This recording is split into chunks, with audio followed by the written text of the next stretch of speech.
Hey guys, Double Wide 6 here today. I have a little painting project that I'm working on, and I know what you're thinking. You're probably thinking, we know how to paint. Well, most of us do, but I'm going to show you some tips, some tricks, some things I've learned about painting to make things easier. And I guarantee if you watch this video, you'll learn a thing or two. First thing I'm going to do is do some cutting in, and before I even start that, I'm going to prepare my brush. One thing I've learned from painting is that if you wet your brush prior to painting, it's going to be a lot easier to clean up at the end. This device is a brush spinner. So you're going to take the brush, dip it in water, put it in this bucket, and you're going to spin it out. If you don't have a spinner, you can do it by hand. Like that. Just by getting that brush wet, it's going to clean up much easier. Same idea if you're going to roll. You can put your roller in the water, get it wet, spin it out. If you need to, you can flip it over and do the other side. I don't fill up the bucket all the way with water because it'll make a mess, so I have to flip it. I also like to wet my paint tray just a little bit for the same reason. It's going to be easier cleanup. So to begin, we're going to cut in at the bottom at the baseboard here.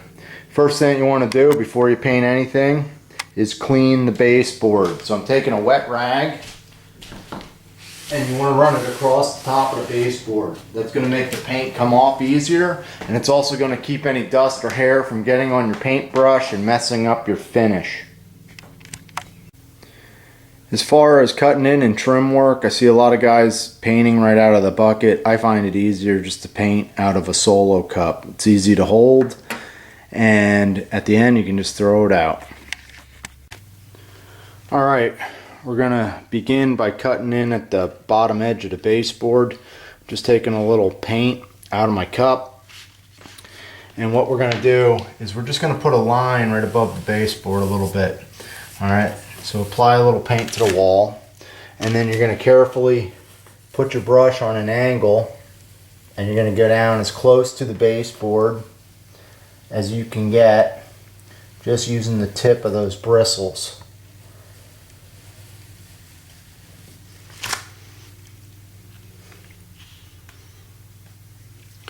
A little bit more paint. And you want to take your time. I always find the baseboard to be the toughest part because you're on your knees.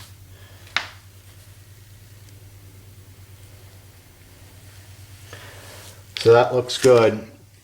And then what I like to do, if there's any area that hits the baseboard, you can just take a scraper, wrap a cloth around it real tight, and if you slide this right on that baseboard nice and tight like that, it'll clean up any excess, so that way you don't have to tape anything off. And let me zoom in so you guys can see how nice that line gets, and that's without any caulk. There's a little crack there because the baseboard's pulling off the wall, but you can see the paint is right up to the baseboard, and I'm going to continue that for this entire baseboard.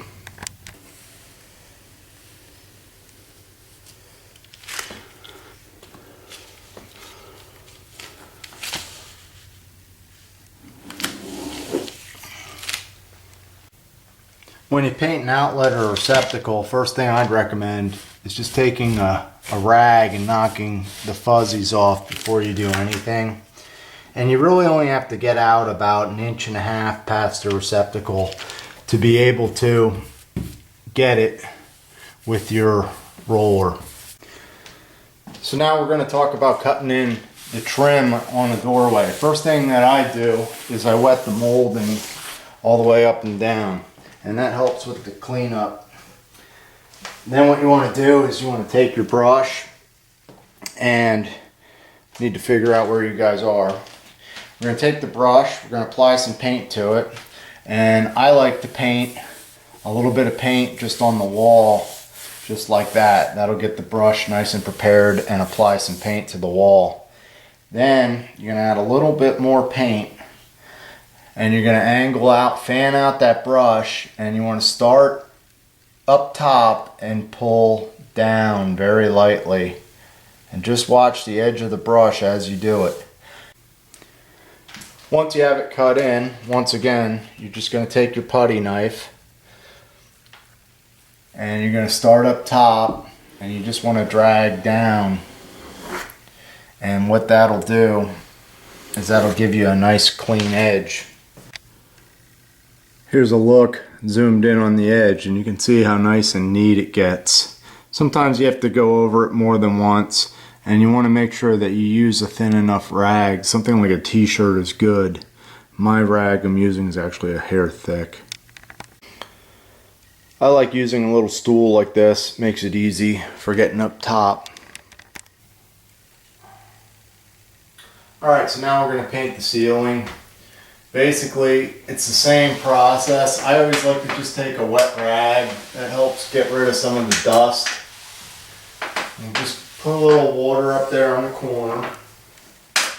And then you're going to take your brush, apply some paint, tap it a little bit. I like to draw a line along the top, just like that. We're going to apply some more paint, tap, drag it along the top, and then when you're ready to cut in, you get a nice feathered end on your brush, and you bring it right up to the crease of the ceiling. Now if you bump the ceiling, you can take your wet rag and immediately remove the paint. It'll come right off. You just need to do it quick. So as many of you may know, painting is something that actually takes some patience. So if you watched any of my other videos, you'll notice that my kids aren't around right now while I'm trying to do this. Luckily they're at school. But it's the type of thing that just, takes a little patience, a little bit of time, and practice really helps. I worked for an entire summer as a painter, and man, I would never want to do that for a full-time living. It is a lot of work, but I did learn some pretty good tips and tricks from those summer jobs. But one of the most important things that I've found recently, I guess you could say in the last 7 or 8 years, is if you're picking out paint colors, just let your wife pick one. Because no one wants to paint anything twice. So I've learned I just let her figure out what she wants, and I just paint it. Any nails in the wall you need to remove, because they're just going to leave drip marks for your roller. So when I used to work as a painter, we'd be painting the same color all the time, and for our lunch breaks and things like that, we'd take the brush, just put it in a plastic bag like this, put it right in the bag, and then take the bag and you can just wrap it around a couple times. Once, twice, and then a lot of times what we would do is just take something heavy like a paint can and just set it on there. A brush can last for up to a week, maybe even 2 weeks if you keep the air off the bristles. And then the next day or after lunch, you just open up your brush like this and it's good to go. Same technique will work for a paint roller. Just put it in the bag and roll it up, and as long as air is not getting in there, you're good to go. So once you're painting for about 30 minutes, even if you aren't done painting, you can take your brush and dip it in the water, kind of work around those bristles a little bit. And what I like to do is use this paint spinner. I don't want to spin it too fast because you don't want it to splash out of the bucket. And you can push the bristles on the bottom a little bit, not too hard. And then you can bring it up and you can kind of wring it out.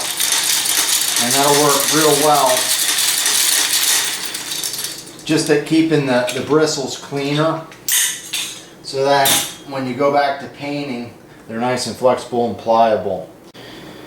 So this tip is for anyone that has a brush that's so stiff that the bristles are all stuck together. This one's not, but I'm just going to give you the idea of how to fix it.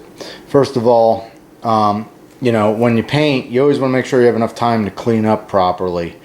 And you know, things happen. You got to run your kid to soccer practice, or you have someone help you paint and they clean up your paint stuff, and maybe they're colorblind and they don't do a good job. I've seen that happen.